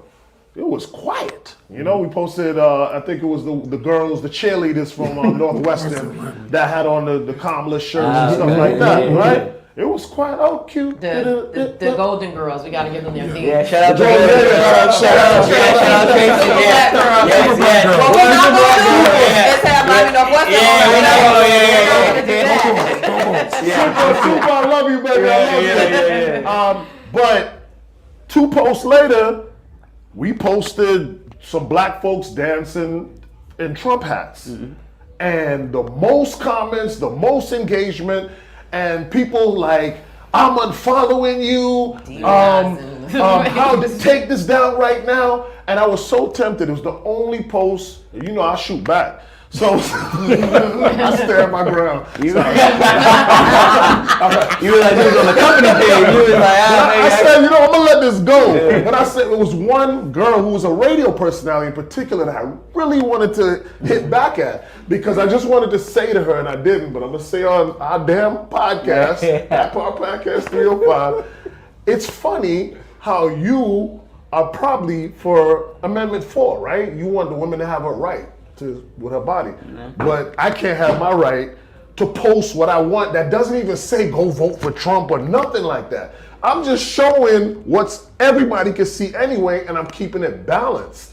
You know what I mean? So I think what happens is that people, maybe it's with their passion or maybe with so their whatever, extreme. but it gets so extreme. Like, Can I ask so you- forget everything I've done, forget communities I've fed, forget everything I've done. I'm Satan because I just happened to post black people dancing in Trump gear. At what point? I'm sorry to ask this question, but this is a question that I had outside, right? I wanted to know, just a simple poll of this room, because I feel like this is a very diverse group. We need more women, but we, Yeah, but it's what? a little lopsided. Yeah. But when you see a Trump flag, how do you feel? Simply, let's just go one by one. Just keep it short. Just how do you feel? Y'all gonna laugh at this one. Okay. So I own a boat. Okay. So a Trump Shout out flag to you. is like Yeah. super normal. Yeah. So going out on my boat, Yeah. it's Yeah. not a time of going out on the boat Yeah. and not seeing a Trump Okay. flag. So for me, and I also live in the area of Pembroke Pines and Miramar, Okay. which is next to Davie. Yes. So because of those two things, Yes. it's become more normal for me. Yes. How did? Wait. Oh, sorry. How does it make me feel? Yes. Yes. It doesn't make me feel anyway. Okay. It doesn't make me feel anyway. I'm a student of history. It's always going to concern me. It made me feel a little apprehensive, to be real. I feel like immediately I think that person is racist, probably, or sexist, or homophobic, or all the things. Like I immediately judge them. The red hat, too. And I know it's not fair, but I immediately judge them. Yeah, I do. And it's not. Here's the thing: they may be the nicest person, but to me, it's almost it was like the Confederate flag, like the same repulsion that I get when I see that. I started to feel that from seeing Trump flags or signs. However, I do feel like people have the right to vote and believe and vote for who they want. And I would never go to somebody and say the nasty vile things, that the extreme people on both sides do. Like I may feel that internally, but I could see somebody walk out of that house and say, "Hey, how you doing? Good." Like it's not going to be a contention. And I think that's also a problem within American politics right now is that it's this extreme, because even to PK's point, which I thought he was talking about, the one Republican fucking guest we had that I was, and here's the thing, the sexism, because we're seeing that in real time with what was going on tonight live at our event. They come at me. They said, how dare you interview a Republican candidate? You're making this worse. There's a spiritual thing going on. How dare you interview them? And I said, how fucking dare y'all? We interviewed all Democratic candidates, and the one Republican radio host that we had to come on just to share his story on why he's a Republican, a black Republican. You guys are ripping me apart. Like that's the thing that I feel like is the issue, a part of like so many other things. And just to switch gears a little bit with you guys, because I feel like something that we've been touching on, like we clearly know what a lot of the major issues are. And Willis, I'm really interested because you seem to be leaning a certain way. It's a little. I am. It's a little magenta, no. a little red, a little pink over there. I've done the same thing that the majority of blacks have done in the last 12 months. They've kind of moved to the center and they moved to MPA. So I'm leaning that more now because I need to make a decision based on what I see in my community and what makes the best sense for me. That's fair. I feel like, to Dwight's point, we know that when Republicans, especially here in Florida, like we've seen, like the extreme laws that they enact disproportionately affect black people.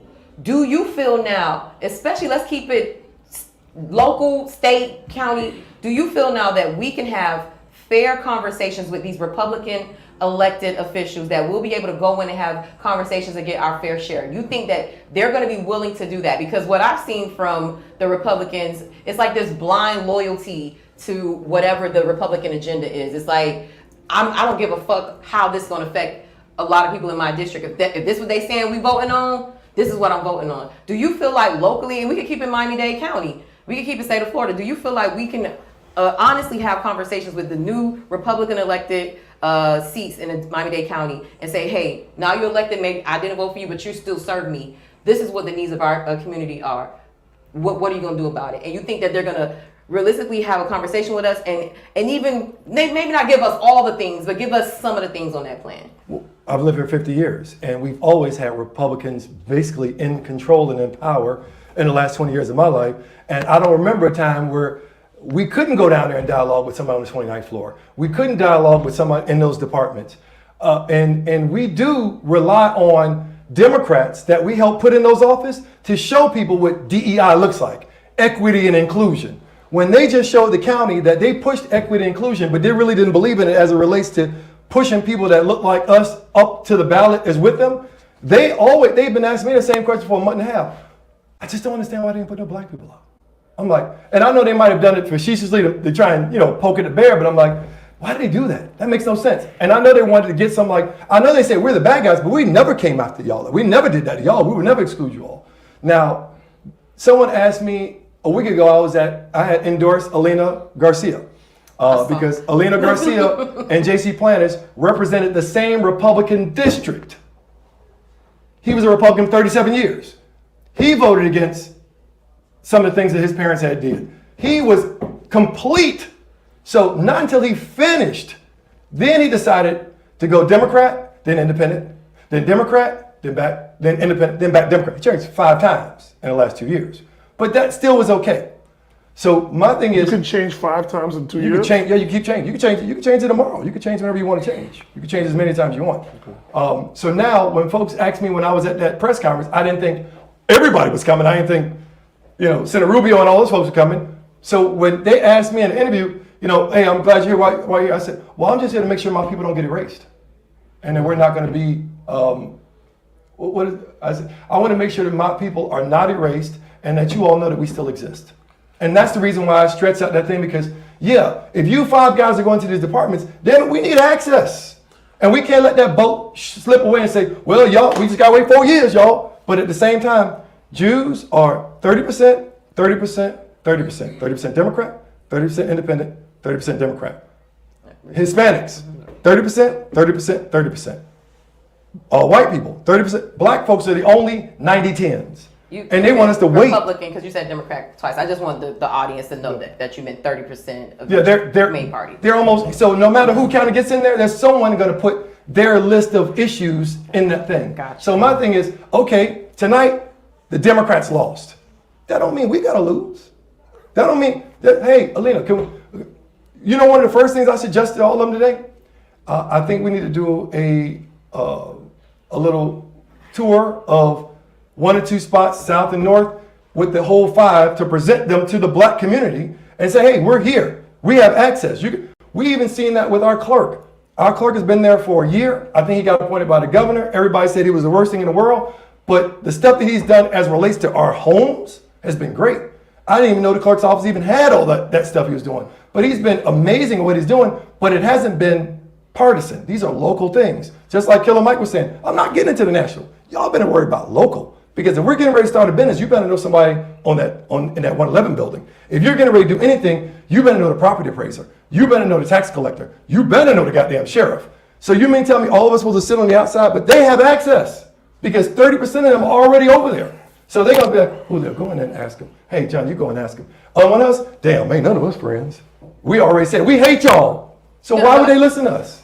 So I agree on representation. I agree on closed mouths don't get fed. I think we need to step up in there. But Alina Garcia in particular, let's but she's there now. I get it. She's there now. But let's be clear. And you can ask Representative Joseph this because she's the one who brought it to my attention. Told a group of Haitian legislators that maybe the French should have stayed in power in Haiti.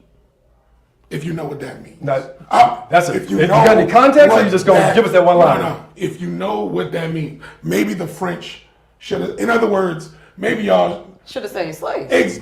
Thank you. See, but why did she say that? Why did she say that? I gotta know the story. And I'll add context because she was asking about the chaos in Haiti, right? Like why are these governments, the assassination, why? And so they're basically explaining to her, it's because of the U.S. intervention that keeps messing over our island, too many colonial powers, et cetera, et cetera, et cetera. Oh, well then maybe the French should have. So all I'm saying is, I'm gonna see what you do, cool, but I also know how you feel, right? But this is what I'm saying, bro. I work with Trayvon Mama, and it's hard for me to sit across from her with all these folks and be like, I still want JC Planners. Knowing how many folks have been, you had Amnesty International come down to Liberty City 4 months ago with Chevron Jones, with that whole crew, talking about trying to rescind that thing. There was still no JC Planners, and he was running to this day. He still could have got up there. But it's like, how are we gonna knock this person? But this person has actually kicked us in the balls. The other person said they might. But this one actually kicked us. Robert, I feel like you got something. Here's what I understand is you acting like Alina Garcia did not she hasn't done vote for multiple DeSantis policies during her tenure in legislature. Like supported it actively. Like lit up green. Why are you leaving out the fact that she is 90% actively of folks right now with an the election legislature? No. What you mean? So she's supposed to be not voting with the legislature? How's she supposed to vote? No, what I'm saying is when DeSantis comes along and says, here's this very JC problematic Planners policy. 90% voting with Republican Party. Okay, and so did Alina Garcia. But she didn't come and say she's a Democrat. But I would like her to at least say, I'm open and willing to do. Here's the thing. I'll give you another example, right? One of my knocks on Fernandez Barquin was he was the primary sponsor of the anti-protest bill. Now the current clerk of courts, right, was the primary sponsor. He's still the clerk of courts.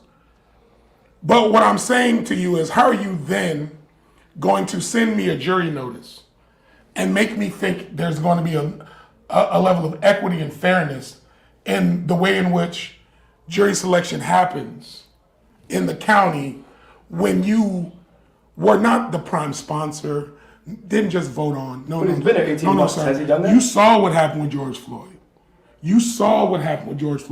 And this HB1, the very first bill, DeSantis comes along and says, we want to end protest, and you become the prime sponsor, and then all of a sudden get to ride the wave of a DeSantis appointment when the clerk passes away. All I'm saying is, we're gonna knock JC. I'm not here to cap JC at all. But if somebody comes along and says, those policies that I supported suck, and I don't feel that party that I once voted 90% with is still in alignment, so I'm gonna go and register in a different way, be an MPA, and be a Democrat. I don't know if that's his heart or not. I don't know if it wasn't beneficial to him to do it in the sense of the outcome of tonight's vote. But what I'm saying is when someone takes a step as a Cuban American in Miami to say, I'm gonna go against the majority of Cuban Americans in terms of their political affiliation because I feel a type of way about a Donald Trump, at least I can look at that and be like, I get it. All I'm saying is, Juan Fernandez Barquin, I'm gonna call you out. I would love for you to come before the NAACP or any other group and say, listen, Who's Juan Fernandez? the current clerk of courts. Okay. I would love for you to go before them and say, you know what? I did that. I was loyal to DeSantis. My bad. As your clerk of courts, I'm going to make sure that jury selection is going to be equitable and fair, that we're not going to disproportionately exclude black people from the jury selection process, that there's going to be accountability and fairness in the way in which I approach this. I would love for him to say that. But he's been there. Hasn't happened yet. But he's been there 18 months. But he hasn't said it yet. Hold on. When you do something, you can talk about a football game all the way into the whistle blows. Once the whistle blows, hey, what's he gonna do? We're watching it now. So he's been there 18 months. So now you can say, let me take, based on all the stuff that I said, how bad he was in Tallahassee, now he's in the seat. We got 18 months for data. Have you heard those things from the NAACP, Urban League, Florida Rise, and all those? Anybody? I'm saying we have to judge folks on what they are in front of us, not what you made up. Now, I can go in there and say, hey, this person's very violent, but on this job, he's been very good the last 20 years. But we still got to watch. I get it, but we really watch it from when he started. That's his track record. So then why are you judging JC Planners based on stuff that he did back then? I'm glad you said that. I'm glad you said that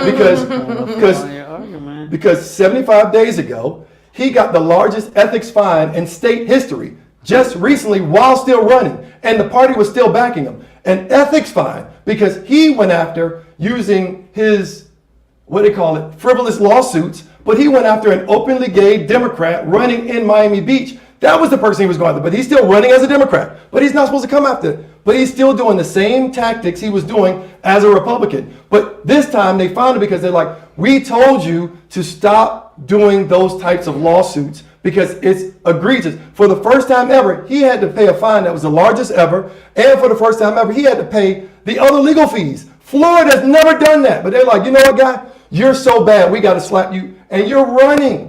And you're a lawyer, so you're held to the Florida bar, which is a higher standard, which means you're supposed to do no harm. You're not supposed to shop lawsuits, but this is the person you're always going to let be as supervisor of elections. That's more dangerous. Yeah, I can go and say, you know what? You voted for stand your ground. You voted 90% with the party. I'm going to let that go. Now you got a fresh slate. Okay, I'm still doing bad shit. But God damn it. Now I got to pay. The person that you endorsed, did you endorse Alina Garcia? Yes. Yeah, but does that person, does she believe that Joe Biden won the election? I don't have no idea. No. What? No, she doesn't. you do know No, I that. don't. No, I don't. She's No, I'll tell you, I don't. No. She is, well, But guess what? allow me to educate you. And guess what? I don't care. She is. And I don't care about But you should care. I don't because care. she is running. Millions of because she people is just- now going to be in charge of our elections department. 500,000 So you people should don't fucking care about that. They want to see, are you going to be fair in this position? We're not going. If we judge people back what they did in the past, nobody would be anything. What they did in the past, she won't say that he won the election. That But wait, argument- Willis, but you're judging JC The for what he argument- did in the past, No, though. but that's recent. we can- Recently, while still running, you can't act like you're going to do right leading up. That's when you're supposed to be on your best behavior, when the lights and cameras are on.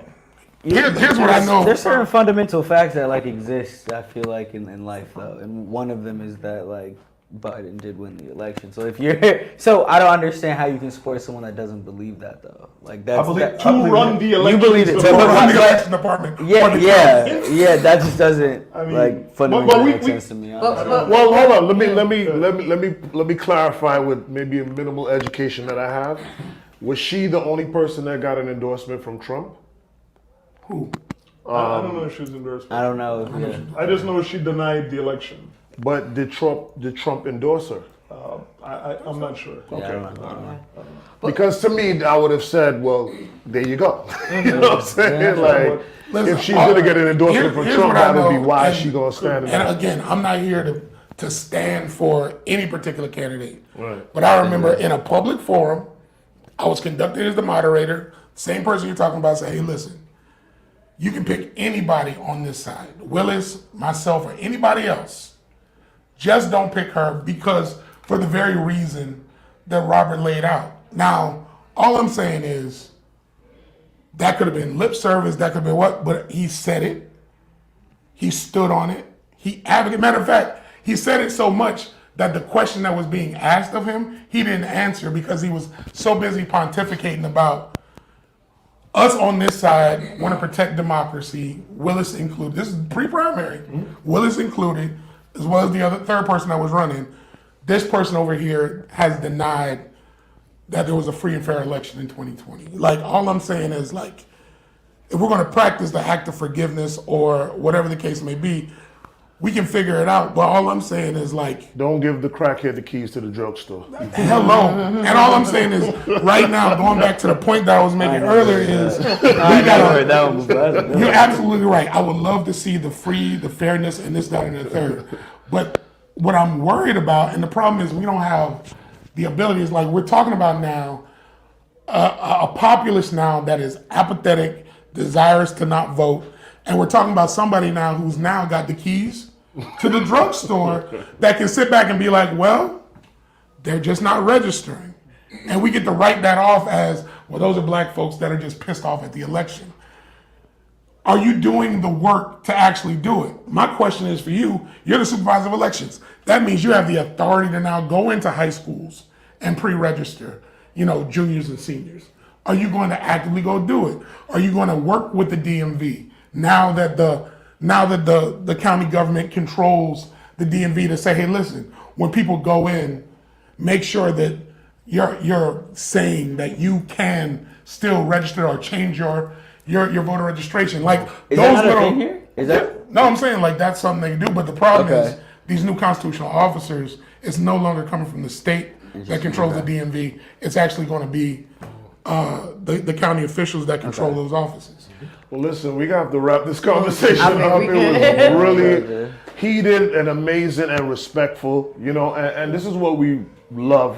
And this is democracy, you know, Yeah. ladies and gentlemen, where we can all sit, like we should all really be proud of ourselves. And I know tempers got a little up, but, you know, at the end of the day, this is what we need to show as an example to the people. Like, these are the conversations that need to be had, conducted respectfully. We can feel passionate about things and yet still shake each other's hands, walk off and feel how we feel about things, and let the world see it and pick and choose how what they want to connect with. So I just want to say from the bottom of my heart, man, I appreciate all of you.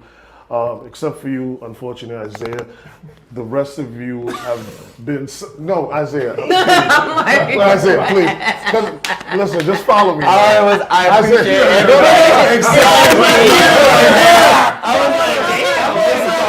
I know it's not a shit at all. I just wanted to make a point of because I feel it's a part of my legacy to make sure that every time I have an opportunity to big up my mentors and people who have played a role in really shaping me and helping me. And I wanted to, this is probably the first time I have people who have differences of opinion that I all look at to help shape me. And this is how it helped to make the kind of person I am, that I can understand things from different perspectives, you know? So Willis has been one.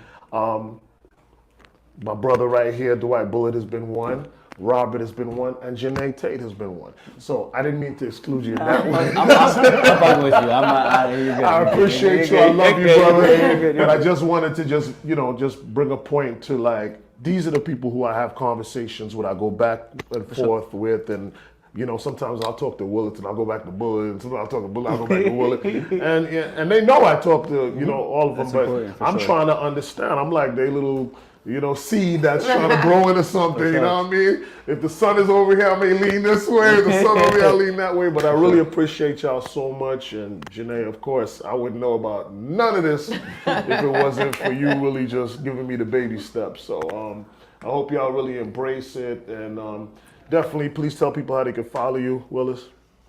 They can't. It's not on social. I am back on the ground. Got you. All of them brothers. Yeah, St. Claude, St. Claude II, STCLAUDEII. That's it.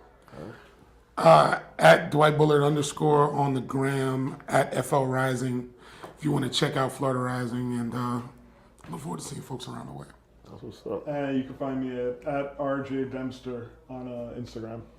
All right, that's what's up. So we're gonna have a short aftermath after this one. Yes. So that's a cut, y'all.